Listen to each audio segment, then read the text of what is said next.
예수님께서 승천하신 두 번째 이유는 지상 지하 사역을 완수하셨기 때문에 승천하신 것이 아니라 승천하셔서 하실 일이 있으시기 때문에 하늘로 올리우신 것입니다.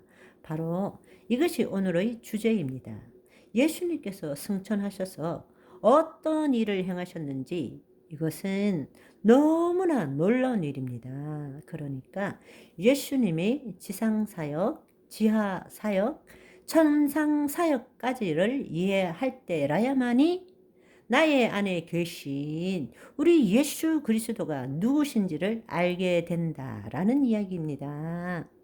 이 천상사역, 예수님께서 하늘로 올리우셔서 승천하셨을 때 일어난 일, 이 천상사역을 우리가 이 우주적인 사역을 이해할 때에 하나님 나라가 단순히 이 물리세계에 국한된 것이 아니라 보이지 않는 영적 세계를 포함하는 거대한 하나님의 나라, 그 통치를 우리가 온전하게 이해할 수 있고 예수 그리스도를 통한 하나님의 경륜과 섭리를 우리는 이 창세기와 요한 계시록을 통해서 통전적으로 볼 수 있게 된다는 것입니다. 우리는 흔히들 예수님께서 지상 사역 때 내가 이전에 있던 곳으로 다시 올리운다 이렇게 예언하셨죠. 그리고 실제로 부활하신 후 40일 되는 날에 하늘에 올리우시고 영광 받으시고 하나님의 우편에 앉아 계신다.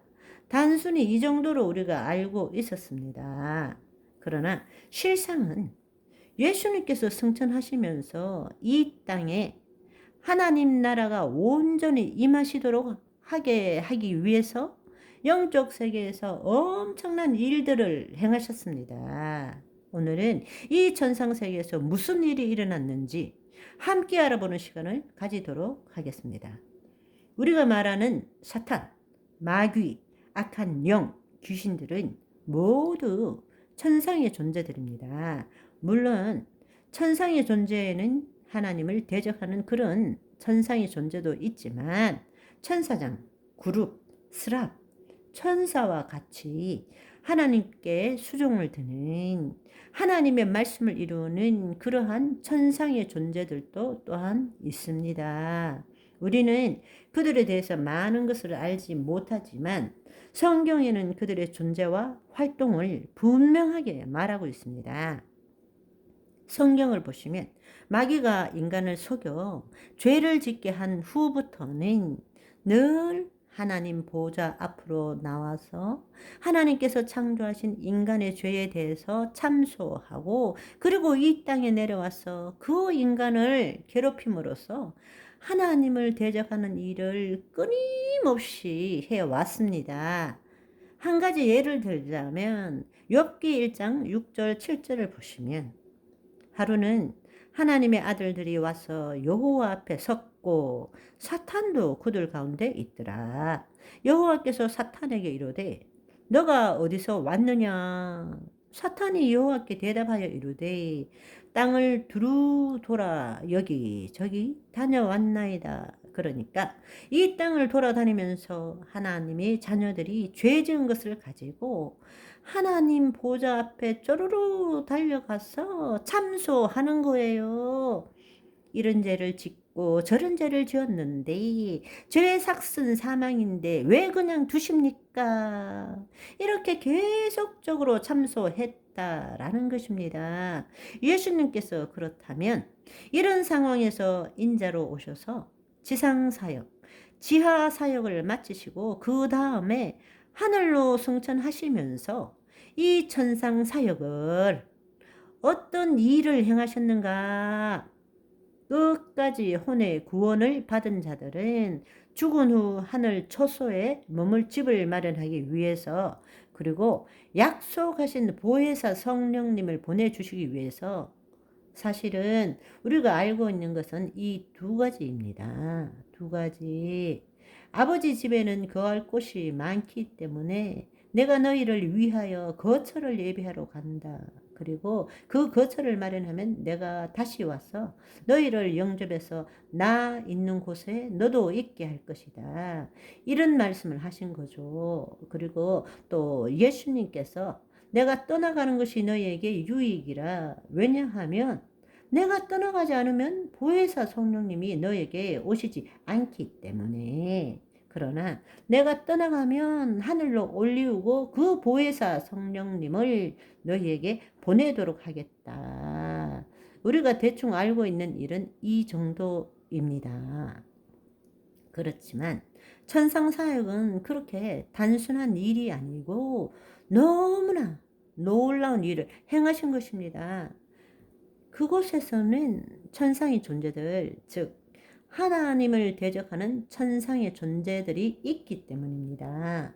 예수님이 하신 가장 큰 일은 마귀들이 더 이상 하늘 초소에 있지 못하도록 하신 것입니다.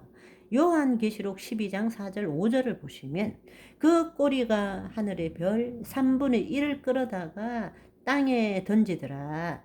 용이 해산하려는 여자 앞에서 그가 해산하면 그 아이를 삼키고자 하더니 여자가 아들을 낳으니 이는 장차 철장으로 만국을 다스릴 남자라. 그 아이를 하나님 앞과 그 보좌 앞으로 올려가더라.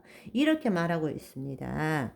이 용의 꼬리가 하늘의 별 3분의 1을 끌어다가 땅에 던졌다라는 이야기는 사탄은 처음 이 세상을 창조하기 전에 하나님께서 이 피조 세계를 만드시기 전에 이미 하나님께 반역했고 반역할 때 천사 중에 3분의 1을 땅에다가 내려보냈다는 것입니다. 그것이 첫 번째 마귀가 한 일인 것입니다. 하나님을 대적하면서 그러고 난 다음에 예수님의 탄생을 막으려고 애를 썼죠. 여자가 해산하는 것을 막으려고 애를 썼지만 실패했습니다. 하나님의 비밀의 경륜에 따라서 예수님께서는 이 땅에 성육신하셔서 오셨고 지상 지하 사역을 마치고 하늘로 올리우신 것입니다. 그럴 때 하늘로 철장으로 만국을 다스릴 남자가 보좌 앞으로 올라갔을 때 어떤 일이 일어났느냐? 하늘에서 큰 전쟁이 일어난 것입니다. 요한계시록 12장 7절에서 9절을 보시면 하늘에서 전쟁이 있으니 미가엘과 그의 사자들과 용과 더불어 싸울세. 용과 그의 사자들도 싸우니 이기지 못하여 다시 하늘에서 그들이 있을 곳을 얻지 못한지라. 큰 용이 내쫓기니 옛 뱀, 곧 마귀라고도 하고 사탄이라고도 하며 온 천하를 꿰는 자가 그가 땅으로 내쫓기니 그의 사자들도 그와 함께 내쫓기니라.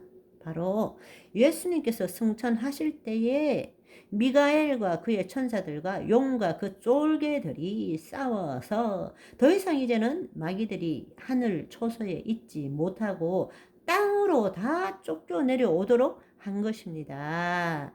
이제 더 이상 그 결과로 어떻습니까? 마귀는 하나님 보좌 앞에서 인간을 참수할 수 없게 되었다라는 이야기인 것입니다. 땅으로 완전히 쫓겨나게 되었습니다. 과거에는 하늘과 땅을 자유로이 왔다 갔다 할 수 있었는데 더 이상 이제는 하늘에 오를 수가 없게 되었다라는 것입니다. 하나님 보좌 앞으로 나갈 수가 없게 되었다. 이 사실을 우리가 신약에서도 볼 수 있는데요.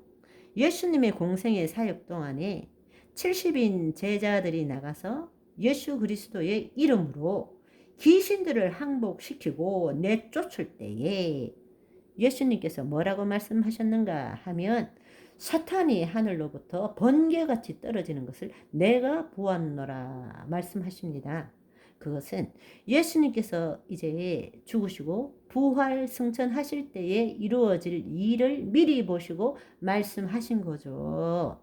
이런 예수님을 우리가 모시고 삽니다. 이러하니 우리가 두려울 것이 뭐가 있겠습니까? 자, 오늘도 하나님의 자녀로서의 삶, 예수님을 나타내고 말씀을 나타내고 능력이 나타나는 하나님의 사랑이 나타나는 하나님의 지혜가 나타나는 저와 여러분의 오늘이 되시기를 소망합니다.